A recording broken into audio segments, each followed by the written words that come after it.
नमस्कार। तो जो लोग भारत के बाहर रहकर यहाँ बिजनेस करते हैं, उनके लिए एक बहुत बड़ी खबर है। पता है, एसएनआरआर अकाउंट के नियमों में ना जनवरी 2025 में एक ऐसा बड़ा बदलाव आया है जो यहाँ बिजनेस करने के तरीके को शायद हमेशा के लिए बदल दे। चलिए समझते हैं ये है क्या। तो सीधा सवाल पर आते हैं, क्या भारत में किसी के बिजनेस पर 7 साल की कोई लिमिट लगी हुई है? अच्छा, जो लोग एसएनआरएन अकाउंट के पुराने नियमों को जानते हैं, वो इस सवाल की अहमियत को जरूर समझ रहे होंगे। सबसे पहले 1 मिनट में ये समझ लेते हैं कि आखिर ये एसएनआरआर अकाउंट होता क्या है। इसका पूरा नाम है स्पेशल नॉन रेजिडेंट रूपी अकाउंट। ये बेसिकली उन लोगों के लिए है जो रहते तो भारत से बाहर हैं, लेकिन यहाँ उनका कोई बिजनेस इंटरेस्ट या कोई कारोबार है। तो देखिए, इस अकाउंट की सबसे बड़ी दिक्कत या यूं कहें सबसे अजीब बात थी इसकी 7 साल की लिमिट। जरा सोचिए, किसी ने भारत में 15 साल का कोई बड़ा प्रोजेक्ट शुरू किया, लेकिन उनका जो सबसे जरूरी बैंक अकाउंट है वो सिर्फ 7 साल में बंद। मतलब ये तो एक बहुत बड़ी रुकावट थी। कई बिजनेस तो शायद इसी वजह से आगे बढ़ ही नहीं पाते थे। पर अब एक अच्छी खबर है। जनवरी 2025 में एक बहुत ही बड़ा और पॉजिटिव चेंज आया है। रिजर्व बैंक ऑफ इंडिया ने ये जो 7 साल वाली सिरदर्दी थी ना, इसे पूरी तरह से खत्म कर दिया है। ये स्लाइड इस बदलाव को बिल्कुल साफ साफ दिखा रही है।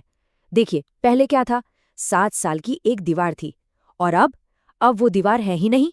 अब अकाउंट तब तक एक्टिव रहेगा जब तक भारत में बिजनेस या कॉन्ट्रैक्ट चल रहा है, मतलब पूरी आज़ादी।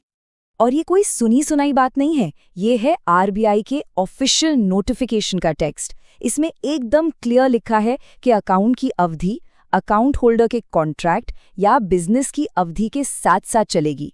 तो हाँ, ये अब ऑफिशियल रूल है। लेकिन रुकिए, कहानी बस यहीं खत्म नहीं होती। 7 साल की लिमिट हटाने के साथ साथ ना, इन नए नियमों ने बिजनेस के लिए और भी कई रास्ते खोल दिए हैं और भी ज्यादा फ्लेक्सिबिलिटी दी है। जैसे कि अब भारत आए बिना भी किसी भी इंडियन बैंक की ओवरसीज ब्रांच से एसएनआरआई अकाउंट खुलवाया जा सकता है। फंड्स ट्रांसफर करना पहले से कहीं कहीं ज्यादा आसान हो गया है। और तो और, जो कंपनियां भारत के स्पेशल इकोनॉमिक जोन्स यानी आईएफएससीज में काम कर रही हैं, उनके लिए इंटरनेट बैंकिंग की सुविधा भी अब अवेलेबल है। तो चलिए, अब इन सारे बदलावों को जोड़कर देखते हैं कि असल में बिजनेस ओनर्स के लिए इसका मतलब क्या है, इसका प्रैक्टिकल असर क्या पड़ेगा। तो अगर इसे संक्षेप में समझें तो अब जो लंबे प्रोजेक्ट्स हैं उनकी कोई टेंशन नहीं। कैश मैनेजमेंट काफ़ी आसान हो गया है। विदेश से अकाउंट चलाना भी अब बहुत सिंपल है। और आईएफएससीज में काम करने वाली कंपनियों के लिए अब कोई कन्फ्यूजन नहीं बचा है। नियम एकदम क्रिस्टल क्लियर हैं। तो आखिर में एक बड़ा सवाल बचता है, क्या ये एक छोटा सा बदलाव भारत को ग्लोबल बिजनेस का अगला बड़ा सेंटर बना सकता है? खैर, इसका जवाब तो आने वाला वक्त ही देगा, लेकिन एक मजबूत शुरुआत तो हो ही चुकी है। इस पर सोचने वाली बात तो है।